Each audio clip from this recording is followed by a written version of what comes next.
Ngayon no, mga kababayan, mga boss chief sir, dumako at pumunta tayo dito kay Senator Robin I'm Padilla. sorry po sa aking Galing na galing sila kay Robin Padilla. Sabi ng mga DDS, pagkagaling-galing ni Senator Padilla, no? Ang galing-galing niya kasi kabisado niya yung history. Sandali, ang pinag-uusapan, sandali, utragis kayo mga DDS, ang pinag-uusapan dito ay yung paglustay doon sa pera ng bayan. Hindi tungkol sa history. Ano po, mga boss chief sir? Ako, hinala ko dito, baka mamaya, ano lang ito ni-research lang ng isang araw tapos saka lang sinabi ng ganun Di po ba? At mga boss chief sir, biruin niyo po. Pinipilit, no? Pagdikitin o pinipilit ni Noybi, mga kababayan, na parehas yung mga alias no mga unang mga panahon sa alias po. Ngayon, mga boss chief sir, tayo ang pinag-uusapan natin tungkol dito sa mga alias na mga confidential funds, mga kababayan, ay patungkol po doon sa isinabmit nila doon sa COA. At lagi po nating tatandaan, ang COA, mga bossing, no, ay nasa ilalim ng gobyerno po, mga kababayan. Kakampi ng gobyerno, kakampi ng vice mayor, mayor o whoever, kakampi ng basta nasa ilalim po ng gobyerno. Alangan naman po sumbong. Eto si Kamangmang, no? Ito yung tunay na pangalan niya, si Kamangmang, si Robin Padilla. Alangan naman isumbong ng COA sa mga NPA, yung mga tao na yan, 'di ba? Sabi ni Nanay Survivor, ang nagagaling parehas ng tanga. Pakinggan ho muna natin, mga kababayan, na game. Kilala niyo po ba sila Di Masalang?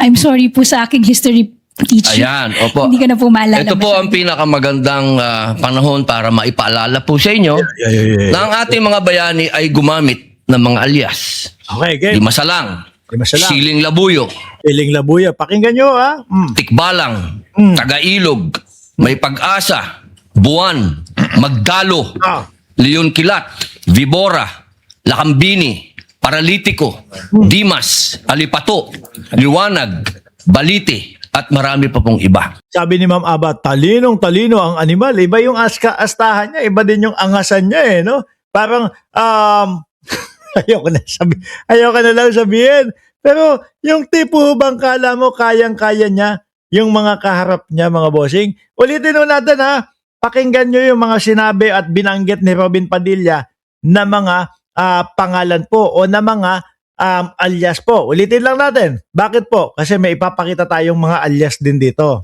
Tikbalang, Tagailog, Kas. na ang ating mga bayani ay gumamit ng mga alias. Di Masalang, Siling Labuyo, Tikbalang, Tagailog, May Pag-asa, Buwan, Magdalo, Leon Kilat, Vibora, Lakambini, Paralitiko, Dimas, Alipato, Liwanag, Balite, at marami pa pong iba. Yan narinig nyo, mga kababayan. Sige naman. Ngayon naman mga bossing, ibabalik pa rin natin si Robin Padilla. Pero gusto ko naman pong ipakinig sa inyo, mga boss chief sir, yung iba doon sa mga alias po nung confidential funds ng Vice Presidente. Ito naman po, mga kababayan. Una, wala muna dito sa listahan. Una ho, mga boss chief sir, si Pining. Alam niyo, napapansin ko kapag kayong may mga ganito tayong mga topic po, si Ma'am Aba, laging nandiyan, present, si Pining. Sige, ano ang apelido ni Pining? Garcia. Ibabalandro mo yun, o isasabak mo yun, o itatapat mo yun doon sa niya, doon sa Di Masalang niya. Di po ba? Tapos yung sumunod po, mga kababayan, sino pa ba? Si Malu. Kilala niyo po si Malu, mga boss chief sir. Malu, apelido po, Wang. ang apelido po, Maluwang. Itatapat mo naman yon, Di Masalang, Alipato naman. Ano pa meron? Si Tini, ang pinaka-paborito. ni ano yan, ni Ma'am Delia Rosario, si Tini. Ano ang apelyido ni Tini? Tini Gasan. Oh, itatapat mo naman yun saan? Sa Taga-Ilog. Nakita nyo ho yung pagkakaiba, mga Boss J. Pamo, sir, nung dalawa. Kung ang pag-uusapan lang po natin, kung katawa-tawa itong mga pangalan nito. Pero syempre ho, mga kababayan, hindi naman yun talaga yung pinupunto na mga mukhang katawa-tawa. Ang pinupunto po, mga Boss J. Pamo, sir, dapat yung mga pangalan na yan ay mayroong hiwalay na envelope na ipapaliwanag sa COA na ito yung mga tunay na mga pangalan niyang mga yan. At totoo na natanggap nila yung pera ng bayan dahil may biniling impormasyon sa kanila. Yun lang naman eh. Pero tingin ko walang ginawa o walang ipinasa o walang sinumite ang Office of the Vice President. Dagdag nyo pa ho ito, mga Boss J. Pamo, sir. Suniso P. Belat. Sige nga. Ayan, 100,000 yung natanggap ni Suniso P. Belat. Sandali lang. Bong Asyus, shout out po sa inyo, ng Talim Island, Binangonan, Rizal. Sino ang makakahula dito kung ano ang ibig sabihin ng Suniso P. Belat? Sige nga, kung magaling kayo. Sabi sabi ni Sub Annihilation, Sinuso Pabilat. Ang tingin ko diyan, Sinuso ang Belat. Di ba, mga kababayan? Sinupshop. Grabe. Ayan na naman kayo, ha? Active na naman kayo sa comment section, ha? Sabi ni Bravo Juliet Mike, sinupshop ang Belat. Di po ba? Mga kababayan, ulitin ko, si Ma'am Juby Sistino. Hindi. Ganyan po talaga nila binaboy ang ating kaperahan po na kinakaltas, kinsenas katapusan doon sa mga manggagawa at ipinapatong po doon sa mga binibili ng mga bata na mga candy at pinapatong doon sa mga binibili natin lahat. Diba? Sabi ni Bisaya po yan, sinupsop ang bilat. Yan naman, sinuso ang bilat. Malawak ang ating pag-iisip po. Malawak yung mga naiisip natin eh. Di ba? Eto, meron pa si Pagong. Dahil nga po sinuso yung tangina talaga tong mga ito do. Sino kaya nakaisip nitong mga ito? No? Baka si Ortonio din, si Ortonio napag-utusan nito eh. Si Ortonio napag-utusan. Sige nga, hulaan ko na lang to. Ilagay natin si sinuso ang bilat. Dahil mayroong sinuso ang bilat, yung bilat naman, Korteng Pagong, isama na natin si Antonio Pagong.